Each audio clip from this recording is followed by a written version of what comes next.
Viswanathan sense கருப்புக்கு அப்புறமா மறுபடியும் சூர்யாவுக்கு ஒரு back to back blockbuster movie ஆக போகுது.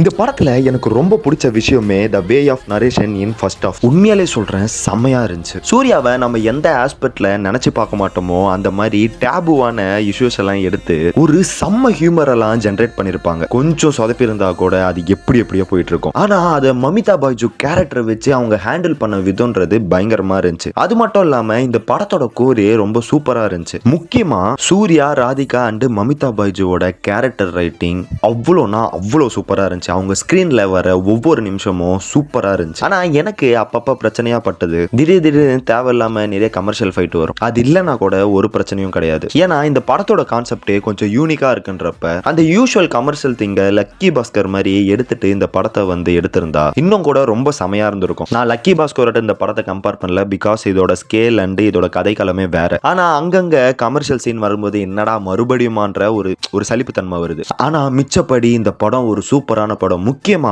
கிளைமேக்ஸை இவங்க ஹேண்டில் பண்ண விதம் நம்ம ஒன்னு நினைப்போம், பட் ஆனா இது பியூட்டிஃபுல்லா எடுத்துன்னு போய் முடிச்சாங்க. அண்ட் இன்னொன்னு கண்டிப்பா சொல்லணும்னா, ரீசெண்டா வந்த தமிழ் மூவிஸே மமிதா பைஜுவோட கேரக்டர் இந்த படத்துல தான் ரொம்ப நல்லா இருந்துச்சு. அப்புறம் படத்தோட செகண்ட் ஹாஃப்ல ஒரு எமோஷனல் சீன் வரும். அதுல சூர்யா நடிச்சிருக்கிற விதம் அவ்வளவு பயங்கரமா இருக்கும். இதனால தான்டா இவருக்கு நம்ம ஃபேனா இருக்கும்னு தோணும். அது மட்டும் இல்லாம த்ரூ அவுட் த படம் ஃபுல்லாவே சூர்யாவை அவ்வளவு அழகா காமிச்சிருந்தாங்க. அண்ட் ஃபர்ஸ்ட் ஹாஃப்ல எல்லாம் சூர்யாவை வச்சு ஒரு ஹியூமரை ஜென்ரேட் பண்ணிருப்பாங்க. அது பயங்கரமா இருந்துச்சு. அப்புறம் ராதிகா அவங்களோட கேரக்டரும் ரொம்ப நல்லா இருந்துச்சு. அது மட்டும் இல்லாம ஜிவி பிரகாஷோட மியூசிக்கும் நல்லா இருந்துச்சு. இந்த மாதிரி ஒரு நல்ல படத்தை எடுத்ததுக்காக வெங்கி அட்லூரிய பாராட்டி ஆகணும். விஸ்வநாதன் சென்ஸ் உண்மையாலே ஒரு நல்ல சோல்ஃபுல்லான மூவி. தயவு செஞ்சு தியேட்டர்ல பாருங்க, செம்மையா என்ஜாய் பண்ணுவீங்க. ஓவராலா இந்த படம் எனக்கு ரொம்ப நல்லா ஒர்க் ஆயிருந்துச்சு. ஸோ படம் பார்த்துருந்தீங்கன்னா எப்படி இருந்துச்சுன்னு சொல்லிட்டு போங்க. அண்ட் ஒன்னே ஒன்று மட்டும் சொல்லிக்கிறேன், இது சூர்யா ஃபேன்ஸ்க்கான வருஷம்.